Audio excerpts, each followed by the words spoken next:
Hello everyone, very warm welcome to my YouTube channel Life Sciences and I am your educator Supriya. तो guys आज का जो video है उसमें है कि आप नेट की प्रिपरेशन को कैसे स्टार्ट करें। मतलब बिल्कुल स्टार्टिंग से जब आपने डिसाइड कर लिया है कि आपको नेट का एग्ज़ाम देना है, जेआरएफ क्वालिफाइड करना है, आगे पीएचडी या फिर रिसर्च में जाना है, तो उसके लिए आपको नेट की प्रिपरेशन कब से स्टार्ट करनी चाहिए। इस वीडियो में मैं आपको ओवरऑल बताऊंगी कि आप नेट की प्रिपरेशन को कब से स्टार्ट करें। मतलब जब आपका ग्रेजुएशन है या पोस्ट ग्रेजुएशन है, उसके अलावा आपने एमएससी में सब्जेक्ट कौन सा जो भी सब्जेक्ट लिया है तो आपको किस सब्जेक्ट से इसमें अप्लाई करना होता है, ठीक है। और उसके अलावा मैं आपको ये भी बताऊँगी कि आप किस तरह से नोट्स बनाए, आप पहले कौन कौन से मतलब ऑनलाइन पढ़े या ऑफलाइन पढ़े, ये सारी चीज़ें मैं आपको इस वीडियो में बताऊंगी। So let's start the video. सबसे पहले बात करें कि how to start CSIR NET preparation, ठीक है। तो इसमें सबसे पहले बिल्कुल अगर स्टार्टिंग से मैं बता दूं तो आपको क्या होता है कि इसमें एक होता है LS, ठीक है। इसमें दो, जब आप नेट का प्रिपरेशन करते हैं तो उसमें आपको एक LS के लिए फिल करना होता है और एक आपको फिल करना होता है JRF के लिए। अब दोनों में होता कि है, LS क्या होता है, LS होता है लेक्चररशिप या फिर असिस्टेंट प्रोफेसर के लिए आप एलिजिबल हो जाएंगे, ठीक है। LS में ये होता है। और JRF क्या होता है, JRF में क्या होता है कि JRF में आपको फेलोशिप मिलती है जब आप PhD करते हैं, उस दौरान में आपको फेलोशिप मिलती है, ठीक है। तो ये दोनों डिफरेंस होता है। अब बात करते हैं एग्ज़ाम की। तो LS हो या JRF हो, एग्ज़ाम एक ही होता है, बस JRF की जो मेरिट होती है वो बहुत ज़्यादा हाई जाती है, बहुत ज़्यादा नहीं, मतलब एज़ कम्पेयर टू LS इसकी मेरिट हाई जाती है JRF की। यही दोनों में चीज़ होती है। JRF की वैलिडिटी होती है, LS जो होता है लाइफ टाइम के लिए वैलिड होता है, JRF थ्री ईयर्स के लिए वैलिड होता है। और JRF मतलब 3 साल, जब आप JRF क्वालिफाइड कर लेते हैं तब आपको 3 साल के अंदर ही अंदर आपको PhD में इनरोल्ड होना होता है। और जिस भी साल में, मतलब 3 साल के अंदर आप PhD में इनरोल्ड हो जाएंगे तो जब तक आप PhD करेंगे तब तक आपको फेलोशिप मिलती रहेगी, ठीक है। और अगर आपने 3 साल तक नहीं इनरोल लिया तो आपकी JRF की वैलिडिटी, मतलब JRF का जो सर्टिफिकेट होगा वो एक्सपायर हो जाएगा। और LS में क्या होता है, LS में असिस्टेंट प्रोफेसर के लिए आप एलिजिबल हो जाते हैं। तो कोई भी जो यूनिवर्सिटीज़ या कॉलेजेस में निकलते हैं असिस्टेंट प्रोफेसर के फॉर्म, जहाँ पे PhD मैंडेटरी नहीं होता है, वहाँ पे आप असिस्टेंट प्रोफेसर के लिए अप्लाई कर सकते हैं, ठीक है। तो ये चीज़ पहले डिफरेंस होती आती है। अब नेक्स्ट आ जाता है कि आपको कब से, मतलब कब से आपको स्टार्ट करना है प्रिपरेशन। देखो अकॉर्डिंग टू मी आप प्रिपरेशन को ऐसा नहीं है, मतलब इसमें एलिजिबिलिटी क्या होती है, इसमें एलिजिबिलिटी यही होती है कि आपका पोस्ट ग्रेजुएशन होना चाहिए, ठीक है, PG होना चाहिए। तो आप प्रिपरेशन या तो ग्रेजुएशन के टाइम में भी बहुत बच्चे स्टार्ट कर देते हैं।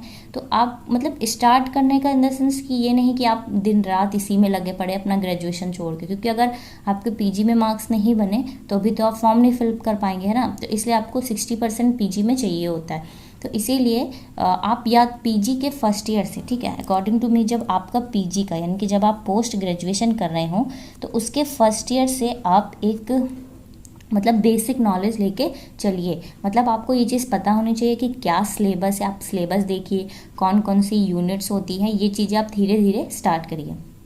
क्योंकि आपका PG का फर्स्ट ईयर होगा, उसके फाइनल होंगे, ठीक है, मतलब सेमेस्टर वाइज होते हैं या फाइनल एग्जाम्स होंगे, फिर उसके बाद आपको सेकेंड ईयर करना होता है। तो उस दौरान आपको एटलीस्ट आपको एक आइडिया लग जाएगा कि आपको क्या सिलेबस पढ़ना है, कौन कौन सी यूनिट्स है, काफ़ी टाइम हो जाता है।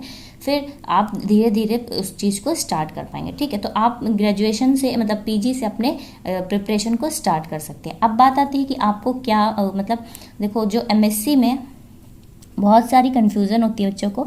MSc में आपको क्या, आपने चाहे MSc आपने बायोटेक से किया हो, ठीक है, या फिर आपने माइक्रोबायोलॉजी से किया, माइक्रोबायो लिया हो, या तो आप जूलॉजी के स्टूडेंट हो, या तो आप बॉटनी के स्टूडेंट हो, कोई भी, जितने भी इसमें आ जाते हैं, इन सबको क्या फिल करना होता है, ये सारे जो होते हैं वो लाइफ साइंस का एग्ज़ाम देते हैं, जो मेरा चैनल भी इसी से रिलेटेड है, ठीक है।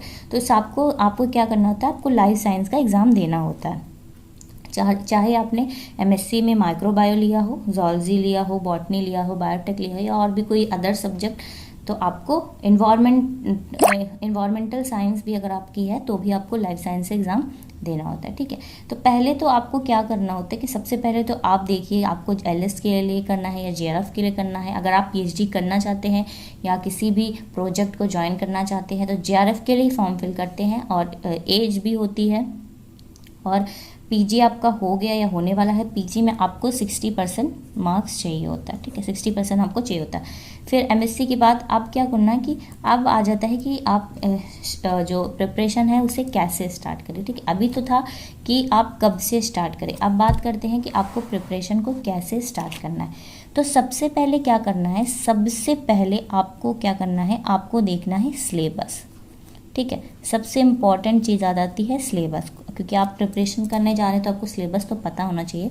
तो एटलीस्ट जब आप अपना पीजी कर रहे हो, पीजी का फर्स्ट ईयर हो या फिर पीजी का सेकेंड ईयर हो, आपको सिलेबस पता होना चाहिए। सिलेबस में आप सिलेबस को देखेंगे तो मतलब स्टार्टिंग में जब आप देखेंगे तो आप बहुत ज़्यादा डर जाओगे, क्योंकि सिलेबस बहुत ज़्यादा सिलेबस है इस एग्ज़ाम का। ओवरऑल पूरी जो है इसमें 13 यूनिट्स आ जाती हैं, ठीक है, 13 यूनिट्स आती हैं। पूरी 13 यूनिट्स आप टारगेट नहीं कर सकते हैं क्योंकि काफ़ी डिफ़िकल्ट है, और ये चीज़ तो डिपेंड करती है आप कि आप कौन कौन सी यूनिट्स को टारगेट करते हैं। बट प्रिपरेशन, लेकिन अभी आप ये स्टार्टिंग पॉइंट है तो आपको 13 यूनिट्स के बारे में पढ़ना होता है। मतलब आपको एक आइडिया होना चाहिए कि किस किस यूनिट से जो है, मतलब कौन कौन सी यूनिट्स जो है सिलेबस में आती हैं। इसका क्या कहते हैं, सिलेबस का मैं पीडीएफ भी डिस्क्रिप्शन बॉक्स में अपलोड कर दूंगी, आप डाउनलोड कर लीजिएगा और नोट कर लीजिएगा। और ठीक है, ये चीज़ आपको देखनी होती है 13 यूनिट्स। अब तो ये मैंने 13 यूनिट्स के नेम लिख दिए हैं। अब चाहो तो ये बस मैं आपको एक आइडिया बता रही हूँ, और मैंने सिलेबस का जो लिंक है वो डिस्क्रिप्शन बॉक्स में अपलोड कर दिया, मतलब जो पीडीएफ है, ठीक है। सबसे पहले आपको molecules and their interaction relevant to biology, जो कि बायोकेमिस्ट्री है, वो होती है जो फर्स्ट टॉपिक है। फिर सेलुलर ऑर्गेनाइजेशन है, cell bio, fundamental processes, cell communication and cell signalling, जिसको मॉलिक्यूलर बायोलॉजी कहा जाता है। Developmental biology, plant physiology, animal physiology, inheritance biology, diversity of life forms, ecological principles, evolution and behaviour, applied biology और methods in biology. तो ये total कितनी हो गई, 13 यूनिट्स आपको पढ़नी होती है। तो आपको क्या करना होता है, प्रिपरेशन स्टार्ट करके आप एकदम से टॉपिक्स तो स्टार्ट नहीं कर दोगे। आपको पहले पता होना चाहिए कि बायोकेमिस्ट्री में किस किस से रिलेटेड क्वेश्चंस आते हैं, मतलब क्या क्या सिलेबस है। स्मॉल चीज़ें लेके पढ़िएगा, छोटी छोटी चीज़ें आप पढ़ेंगे तब आप बिल्कुल हाई लेवल पे जा पाएंगे। फिर आप सेलुलर ऑर्गेनाइजेशन है, इसमें डिटेल वीडियो भी मैंने इन पे अपलोड किया है कि आपको प्लांट फिजियोलॉजी या सेल बायो में क्या क्या पढ़ना होता है। तो आप मेरे चैनल में जाके डिटेल वीडियो भी देख सकते हो, और लिंक भी डिस्क्रिप्शन बॉक्स में है। तो ये सारी चीज़ें आपको पढ़नी होती है, आपको एक आइडिया होना चाहिए, ठीक है। तो ये आपको अपने पोस्ट ग्रेजुएशन के टाइम में कर लेना चाहिए, ये चीज़ आपको पता होनी चाहिए।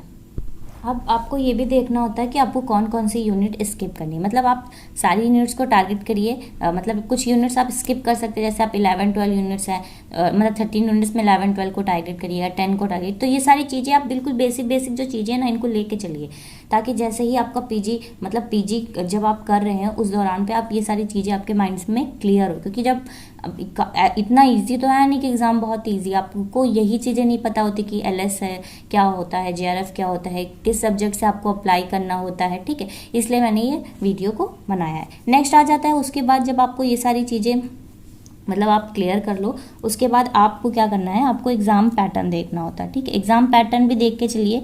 एग्ज़ाम पैटर्न आपको देखना होता है, आपको ये चीज़ पता होनी चाहिए कि आपका जो एग्ज़ाम है वो 200 मार्क्स का होता है आपका एग्ज़ाम, और कितने आवर्स का होता है, 3 आवर्स का होता है, ठीक है। इसमें क्या क्या होते हैं, पार्ट ए होता है, पार्ट बी होता है, एंड देन पार्ट सी होता है, ठीक है। और ये जो होता है ये जीएस वगैरह से या रीजनिंग से रिलेटेड होता है। ये जो पार्ट बी होता है ये हमारा सब्जेक्ट रिलेटेड होता है, पार्ट बी जो होता है, और पार्ट सी भी हमारा सब्जेक्ट रिलेटेड होता है। ये सारी चीज़ें आपको पता होना चाहिए। पार्ट ए में कितने 20 क्वेश्चंस आते हैं, पार्ट बी में आते हैं 50, और पार्ट सी में आते हैं 75 क्वेश्चन, और इसमें से आपको कितने क्वेश्चन स्किप। तो ये सारी चीज़ें आपको पता होनी चाहिए, काफ़ी बेसिक चीज़ें हैं ये सब। आप जब प्रिपरेशन को स्टार्ट करें, मतलब ये चीज़ें आपको पहले पता होनी चाहिए। फिर एकदम से नहीं कि आप यूनिट उठाएं और पढ़ने लगे, एकदम से आप पढ़ेंगे ना तो बहुत ज़्यादा हौच पौच हो जाएगी माइंड में। नेक्स्ट क्या आ जाता है, थर्ड चीज़ जो इम्पोर्टेंट आ जाती है कि प्रिपरेशन को कैसे स्टार्ट करें, इन द सेंस कि आपको ऑनलाइन करना है, ऑफलाइन करना है, या किस तरह से जो है वो करें। तो सबसे पहले तो मैं आपको बोलूँगी कि कोई भी कोर्स बिल्कुल जब आप स्टार्ट कर रहे हैं ना, तो कोई भी कोर्स मतलब कोई भी ऑनलाइन कोर्स को परचेज मत करिएगा। अब भी बिल्कुल एकदम से आप कोई भी टॉपिक ऑनलाइन कोर्स परचेज करेंगे तो उसमें क्लासेस बहुत ज़्यादा होती है, दिन भर क्लासेस करवाई जाती हैं। आपको लगेगा कि मेरा छूट रहा है, कैसे पढूं, क्योंकि बच्चों जब आप कमेंट्स पढ़ेंगे सबकी अपने अपने टाइम की प्रिपरेशन होती है, कोई 1 साल से कर रहा, कोई 2 साल से, कोई 3 साल से। इसीलिए आप स्टार्टिंग में कोर्स को परचेज मत करिए। मेरे अकॉर्डिंग आपको क्या करना होता है कि आप यूट्यूब से पढ़िए। यूट्यूब में फ्री क्लासेस होती हैं, या आप कोई भी ऐसे ऐप्स जिनमें फ्री क्लासेस चलती हैं पहले उनको पढ़िए। उससे क्या होगा कि ना आपके मतलब आप पे कोई बर्डन नहीं होगा। आपको ये नहीं होगा कि मैंने कोर्स परचेज किया है, मैंने पैसे लगाए हैं तो मैं क्लासेस नहीं ले पा रहा हूँ, मेरे एमएससी के प्रैक्टिकल्स भी हैं, एग्ज़ाम्स भी होने वाले, ये सारी चीज़ें एकदम से हौच पौच हो जाएंगी। इसीलिए आप क्या करिए, पहले फ्री क्लासेस लीजिए। उससे आपको एक आइडिया होगा, आप क्वेश्चन सॉल्व करेंगे, आपको पता चलेगा कि किस तरह से टॉपिक्स आते हैं, किस तरह से क्वेश्चंस जो है। और मेरे चैनल पे भी मैंने बहुत सारे टॉपिक्स पे ऑलरेडी वीडियो अपलोड किया है, आप मेरे चैनल में जाके चेक कर लीजिएगा, ठीक है। ये सारी चीज़ें और छोटे छोटे नोट्स को बनाते चलिएगा, चाहे आप प्रिपरेशन अभी करें या बाद में करें, मतलब अच्छे से। एक चीज़ और कि आप नोट्स को बना के चलिएगा, नोट्स बहुत इंपॉर्टेंट है। नोट्स बनाना, या नोट्स बनाइए, या फिर आप जो PDF अगर आपको मिल रही है, तो ओवरऑल इस तरह से आपको प्रिपरेशन करनी है। नोट्स बनाना मत भूलिएगा। नोट से क्या होता है ना कि आप क्योंकि अब कितना टाइम लगे, क्योंकि अभी एग्ज़ाम अभी जस्ट हुआ है, तो नोट्स क्या होते हैं कि आप चीज़ें आगे पढ़ते जाएंगे तो पीछे का आपका स्किप होता जाएगा, क्योंकि अभी तो आपको एकदम से रिवीजन थोड़ी करोगे, अभी तो आपको चीज़ें समझने में, उनको पढ़ने में, याद करने में काफ़ी टाइम लग जाएगा। तो इसीलिए नोट्स को प्रिपेयर करते चलिएगा, ठीक है। तो इस तरह से आपको पूरी प्रिपरेशन करनी है। आप नेट की JRF की एग्ज़ाम की प्रिपरेशन को स्टार्ट कर दीजिएगा, ठीक है। ऐसा आप माइंड में मत लाइएगा कि बहुत टफ है, ऐसा कुछ भी नहीं है, डिफ़िकल्ट नहीं है। बस टोटली डिपेंड होता है आप पर कि आप कैसे प्रिपरेशन कर रहे हैं, कितने अच्छे से प्रिपरेशन कर रहे हैं, ठीक है। सो गाइज़, अगर आपको कोई भी डाउट हो तो प्लीज़ मुझे कमेंट करिएगा, मेरे टेलीग्राम ग्रुप को भी ज्वाइन करिएगा। और अगर आपको मेरा वीडियो अच्छा लगे तो मेरे चैनल को लाइक, शेयर और सब्सक्राइब ज़रूर करिएगा। Thank you so much for watching my video.